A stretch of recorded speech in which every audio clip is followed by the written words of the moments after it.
আমরা অনেক সময় বলি যে তুমি কতক্ষণ ধরে এই কাজটা করছো, তুমি কতক্ষণ ধরে এই জিনিসটা শিখছো, এই ধরনের কথা আমরা বলি। তো এই ধরনের কথাগুলো কিন্তু খুবই সহজ, আজকে আমরা সেটা শিখে নিব। যদি আমরা কতক্ষণ বোঝাই বা কত সময় বোঝাই তাহলে বলতে হবে হাউ লং। হাউ লং মানে হচ্ছে কতক্ষণ। আচ্ছা, এবং যেহেতু একটা নির্দিষ্ট সময় ধরে করছে কিনা সেটা আমরা জিজ্ঞেস করছি, সেক্ষেত্রে এটাকে আমাদের করতে হবে প্রেজেন্ট পারফেক্ট কন্টিনিউয়াস দিয়ে। প্রেজেন্ট কন্টিনিউয়াস দিয়ে করলে কিন্তু ভুল হবে। তো আমি আপনাদেরকে এক্সাম্পলের সাহায্যে বোঝানোর চেষ্টা করছি। তুমি কতক্ষণ ধরে খেলছো, তুমি কতক্ষণ ধরে খেলছো। How long have you been playing, how long have you been playing. তুমি কতদিন ধরে ইংলিশ শিখছো, how long have you been learning English, how long have you been learning English. তুমি কতক্ষণ ধরে ছবি আঁকছো, how long have you been drawing pictures, how long have you been drawing pictures.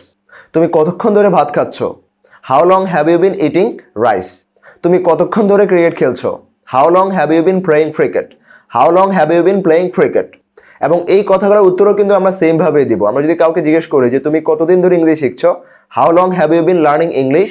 আমি যদি বলি যে আমি 3 মাস ধরে ইংলিশ শিখছি, তাহলে আমাকে এভাবে বলতে হবে I have been learning English for 3 months, I have been learning English for 3 months.